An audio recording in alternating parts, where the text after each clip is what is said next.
Magandang araw po at magandang gabi sa mga nakakapanood sa gabi at sa lahat po ng naabot ng video na ito. Welcome po dito sa AMB o Avoy Mix Videos. Ngayon po may video po tayo nakakagulat at nakakainis po, nakakainsulto. Ito po ay gawa ng Chinese state media. So, pinahintulot po ng kanilang gobyerno ang paggawa ng ganitong video na insulto sa mga Pilipino, no? Na tayo po ay sinasabi nilang parang mga unggoy, no? At kayo po, itong video ito papanood ko sa inyo at bigyan po natin to ng ating reaction, no? Kung tutuusin, ayoko nga muna sanang bumalik sa commentary, pero talagang hindi ko matiis itong video na ito, no? Hindi ko talaga matiis. So, bilang Pilipino, kayo po, ano po kaya masasabi nyo dito sa video na ginawa ng Chinese state media? Ito po, mula sa ANC 24/7, panoorin po natin.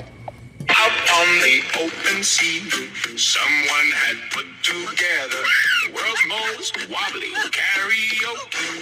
Go on, start singing. We attempt to bypass China and initiate the so-called maritime delimitation talks. Wrong song! Stupid monkey! We gave you the other lyrics! Here it is.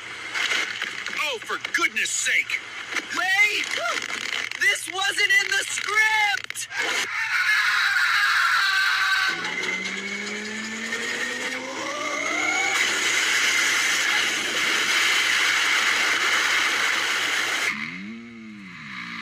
More litter that too.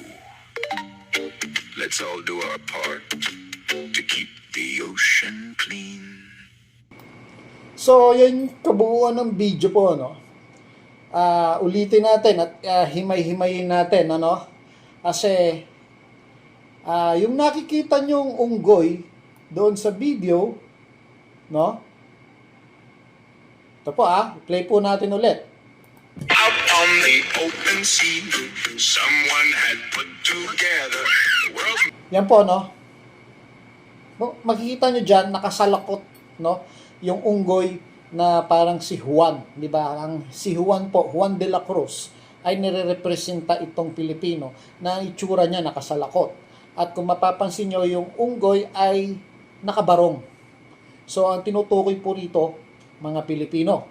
At may dalawang nakahawak po sa kanan at kaliwang balikat, yun po yung Amerika at saka Japan, no? Na tayo ay sunod-sunuran lang sa kanila, no?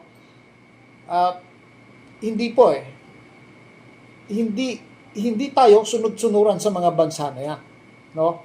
Parehas po tayo nakikinabang tayo sa kanila, nakikinabang sila sa atin. So in goodwill po, friendship po, no? Itong ginagawa ng China ay panlalaso ng isip, no?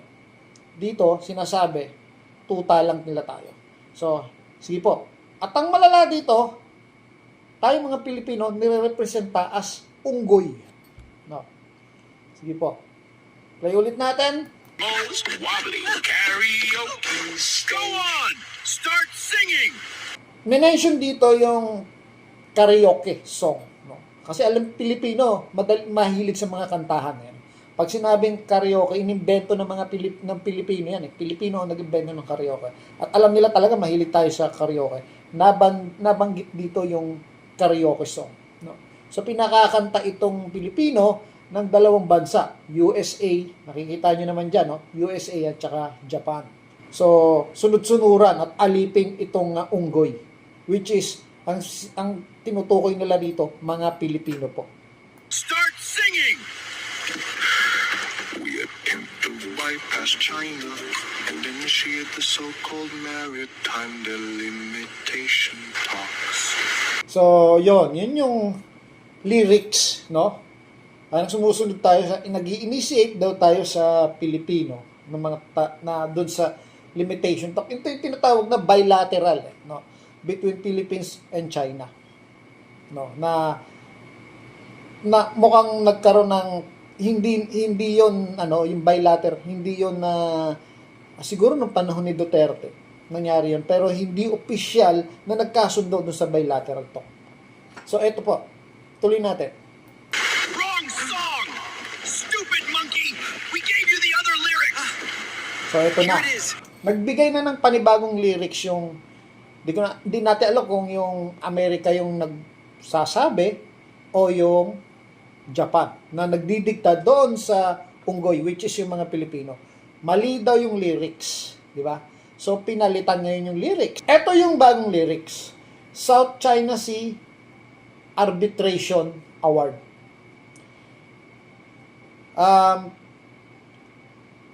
Yun yung gustong i-insist nung ang nagbigay niyan nung gumawa ng video na ito, Chinese state media, na itong South China Sea Arbitration Award ay ininsist yun ng Amerika at saka ng Japan. No, hindi po. No, hindi po. Tayo pong mga Pilipino ang nagkusang dumulog sa United Nations para ilaban itong West Philippine Sea. No?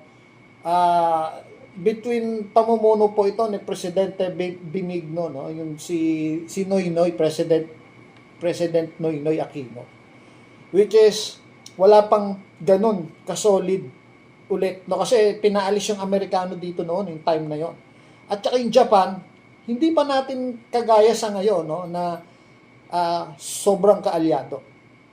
Wala pa yung mga panahon na po ni Bongbong Marcos yan. Dumaan pa po yung administration ni Duterte mula sa President Noynoy Aquino. No? Nanalo na po tayo dyan sa South China Sea Arbitration Award. Ininsist po yan ng Pilipino. Hindi po tayo diniktahan dyan. Mga Pilipino po ang nag-insist niyan. Mga Pilipino, hindi po tayo diniktahan. Pero sinasabi ng China, diniktahan tayo. No? At yan nga, nanalo tayo. So, kasi napakalinaw naman po, nagawa-gawa lang ng China yung pananakop. Gusto na nga, ngayon nga Batanes gusto nilang sa kanila daw yon, inaangkin nila. Di ba? Na walang basihan yung kanilang pag-aangkin. So, etong video na ito, malamang putok na putok po ito sa China. At nilalason ito yung isip ng mga Chinese. At ganyan din po kababa.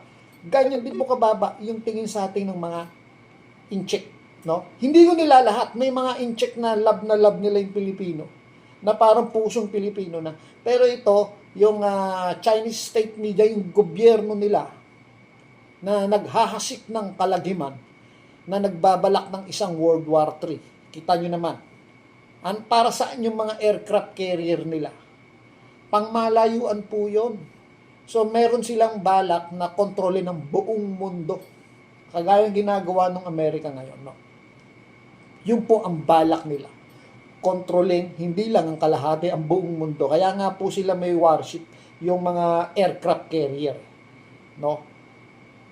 Gusto nilang agawin ang kapangyarihan ng Amerika. Yun po yun. Sige po, tuloy natin. Oh, for goodness sake! Ray! This wasn't in the script! Wala daw sa script yon. So, dito, mali-mali na kaagad, no?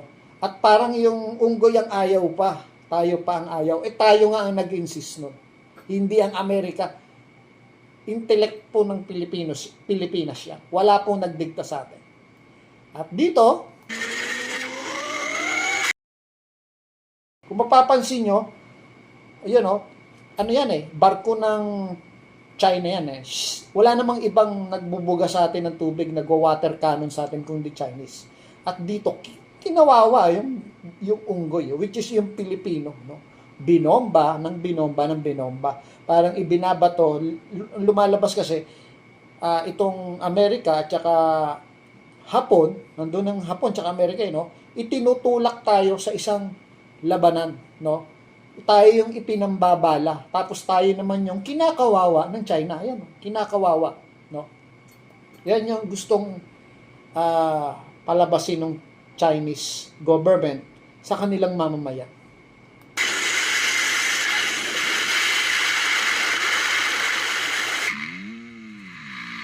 More litter, that too. Let's all do our part to keep the ocean clean. Yung sigurong let's do a part to clip a ocean clean, yan yung gustong mangyari ng China, which is salungat po. Sila nga po yung sumisira. Di ba sila ang umubos sa mga Tacloban dyan? Meron tayong mga report niya, no? Sila ang tunay na nagwawasak ng kalikasan dyan sa karagatan ng South China Sea. Pero dito lumalabas parang sila pa yung gusto nilang mangyari, magtulungan para linisin yung karagatan. Pero sila po ang tunay na dumudumi sa karagatan. Ito po ay maliwanag na pang-iinsulto at panglalaso ng isip ng Chinese government. So kayo po, ano po ang masasabi nyo tungkol sa video na to? I-comment nyo lang po dyan sa ating comment box. So hanggang dito na lang po at maraming salamat po. Ito po ang Away Mix Videos. Hanggang sa muli.